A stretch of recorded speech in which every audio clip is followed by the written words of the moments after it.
Well, let's get a check on Wall Street now. Stock futures falling after a new inflation gauge shows inflation. It's running hot again, not what you wanted to hear. NewsNation business contributor Lydia Moynihan joins us now. And Lydia, the Bureau of Labor Statistics says this is the largest rise in the producer price index since June of 2022. And that's when we hit that 40-year high of CPI inflation, which was over 9%. What is going on?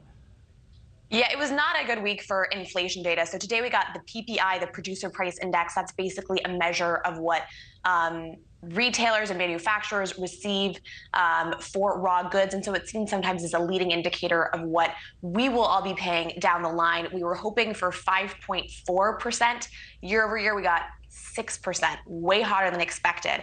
And this is after two other reports coming out this week, which are also much hotter than expected.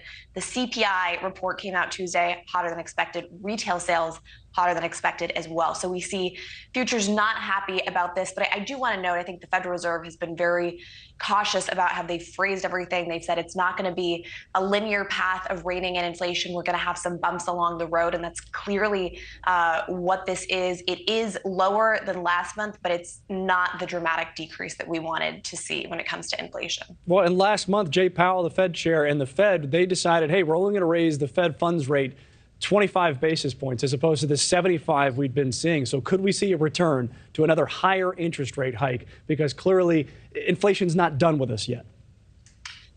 Well, I think if you look at the rhetoric, they've been careful to say we're still going to keep rising rates, just not at the pace they were doing it. We were raising rates at aggressive pace we haven't seen in 40 years. And so we are still looking at, probably another 25 basis point hike in the next few months. And so I think he's kind of left the window open to the fact that we can continue to raise interest rates, just not as dramatically. And he said he doesn't expect to see necessarily inflation totally calm down in the next few months. He's sort of made it clear that he knows this is an ongoing battle, which is why, of course, we saw him hike interest rates 25 basis points and why he's continued to signal that he will hike rates for the rest of the year. All right, Lydia, let's talk about cars now. A new report out from Cox Automotive found that the average new car payment, this is new cars again, in the U.S. is now $777 per month. Per month.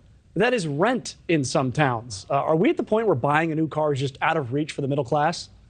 I mean, it seems like it. And now even a used car payment is about $540 a month. That's higher by about $100 than a new car payment even just a few years ago. So I think a couple factors are at play. Obviously, we're talking about the Fed raising interest rates. Those interest rates are having a big impact on how much you're paying for your car. If you're not buying it with cash outright, you're going to be paying, 5, 6, 7% potentially on that car payment every month on top of that initial price. So that's one factor. And then the other factor is all of these supply chains have made it a lot more difficult to get a new car. And so I think we're seeing that reflected as well. It's higher interest rates, it's more difficult to get a car. And it's just wild. You speak with people who say, I can't get a car under $20,000 unless it's at least a decade old.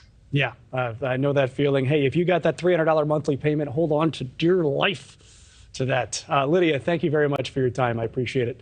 Now, still. Thank you for watching. Go to newsnationnow.com to find NewsNation on your television provider. And don't forget to click the red subscribe button below to get more of NewsNation's fact-driven, unbiased coverage.